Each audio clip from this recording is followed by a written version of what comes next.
नमस्कार दोस्तों। ओम नमः शिवाय। हर हर महादेव। दोस्तों, आपको याद होगा कि पहले पार्ट में हमने देखा था कि जब भगवान श्री राम सरयू नदी में प्रवेश कर रहे थे तो पूरी अयोध्या वासी उनके साथ उनके पीछे चले गए थे। लेकिन एक ऐसे भी शख्स थे जिन्होंने प्रभु श्री राम जी के साथ जाने से मना कर दिया था, और वो थे हमारे महाबली हनुमान जी।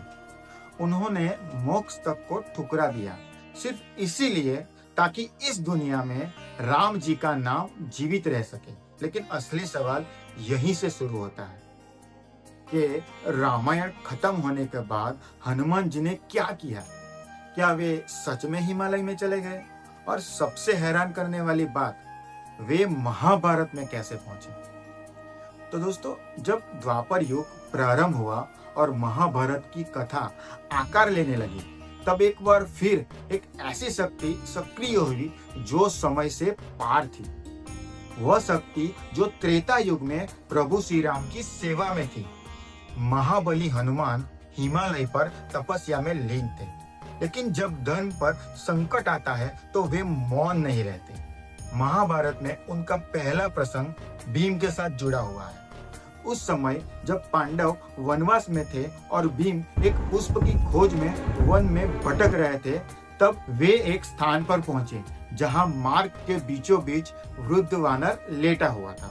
भीम, जो अपने बल पर अत्यंत गर्व कर रहे थे, उन्होंने उस वानर से मार्ग छोड़ने के लिए कहा, लेकिन वानर ने शांत स्वर में कहा कि वे वृद्ध हैं और स्वयं उठने में असमर्थ हैं। यदि भीम चाहे तो उनकी पूंछ को हटाकर आगे बढ़ सकते हैं। भीम को यह बात साधारण लगी। उन्होंने सोचा, यह तो बहुत सरल कार्य है, यह तो मैं आसानी से कर लूंगा।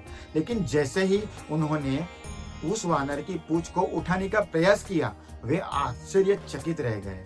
उन्होंने अपनी पूरी शक्ति लगा दी सिर्फ उस पूंछ को उठाने के लिए, लेकिन भीम से वो पूंछ तनिक भी नहीं हिली।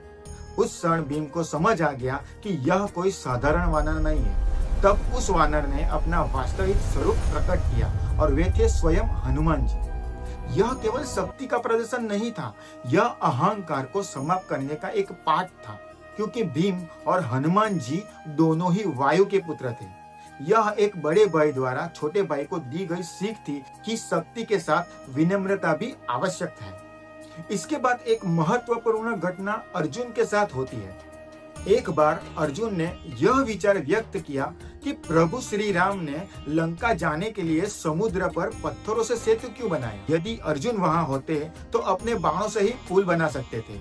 यह बात सुनकर हनुमान जी ने उन्हें चुनौती दे दी।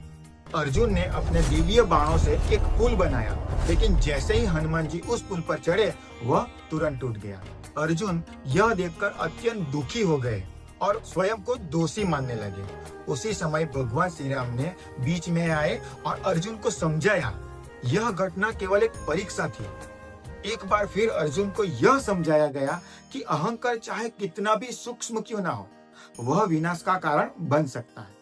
अब प्रश्न उठता है कि जब महाभारत का युद्ध प्रारंभ हुआ, तब हनुमान जी ने स्वयं युद्ध में भाग क्यों नहीं लिया? इसका उत्तर अत्यंत गहरा है। हनुमान जी युद्ध भूमि में उपस्थित थे, लेकिन योद्धा के रूप में नहीं। वे अर्जुन के रथ की ध्वजा पर विराजमान थे, और इसी कारण दोस्तों, अर्जुन के रथ को कपिध्वज कहा गया था। यह केवल एक प्रतीक नहीं था, यह एक दिव्य सुरक्षा कवच था। भीष्म, द्रोण और कर्ण जैसे महारथियों के पास ऐसे दिव्य अस्त्र थे जो किसी भी रथ को नष्ट कर सकते थे।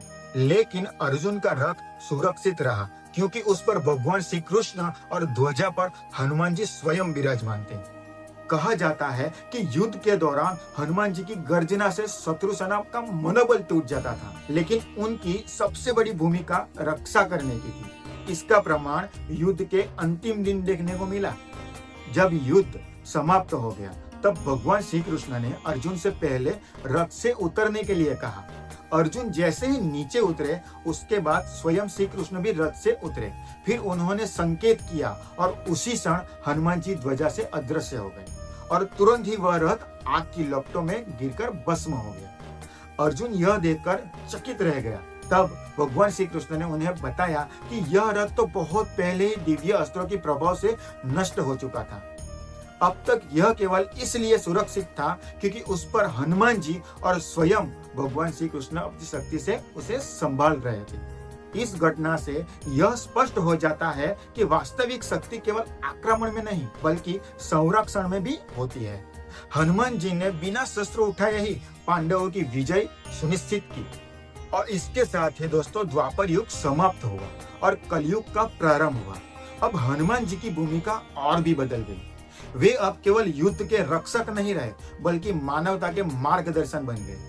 इतिहास में कई संतों और भक्तों के जीवन में उनके दर्शन और कृपा के प्रसंग मिलते हैं। विशेष रूप में गोस्वामी तुलसीदास के पास जुड़ी कथा अत्यंत प्रसिद्ध है। कहा जाता है कि तुलसीदास जी को श्री राम के दर्शन तभी हुए जब उन्होंने पहले हनुमान जी को पहचाना। उसी प्रेरणा से उन्होंने रामचरितमानस की रचना की जिसने राम भक्ति को हर जगह पहुंचाया। इसी प्रकार समर्थ रामदास ने भी हनुमान जी की शक्ति, साहस और आत्मविश्वास का प्रतीक बनाकर समाज को प्रेरित किया। यह दर्शाता है कि कलयुग में हनुमान जी का कार्य बदल गया है। वे अब युद्ध नहीं करते बल्कि लोगों के भीतर शक्ति और भक्ति जगाते हैं। लेकिन अब सबसे बड़ा सवाल यह है कि यदि हनुमान जी आज भी जीवित हैं, तो क्या वे वास्तव में आज भी किसी से मिलते हैं? क्या कोई ऐसा प्रमाण है जो यह सिद्ध करता है कि वे आज भी इस पृथ्वी पर उपस्थित है? और यदि हाँ, तो वे कहाँ हैं? दोस्तों, इसका जवाब आपको मिलेगा पार्ट 3 में, जहां हम जानेंगे आधुनिक समय की उन रहस्यमयी घटनाओं के बारे में जिसमें दावा किया जाता है कि हनुमान जी आज भी संसार में सक्रिय है, और साथ ही जानेंगे उनके भविष्य से जुड़ा वह रहस्य जो आपकी सोच पूरी तरह बदल देगा। इन सभी प्रश्नों के उत्तर और कुछ ऐसे ही अद्भुत प्रसंग आपको मिलेंगे अगले भाग में। यदि आप इस सत्य को और गहराई से समझना चाहते हैं तो अगले पार्ट को जरूर देखिएगा। मैं आपसे मिलता हूं अगले पार्ट में। जय श्री राम। ओम नमः शिवाय। हर हर महादेव।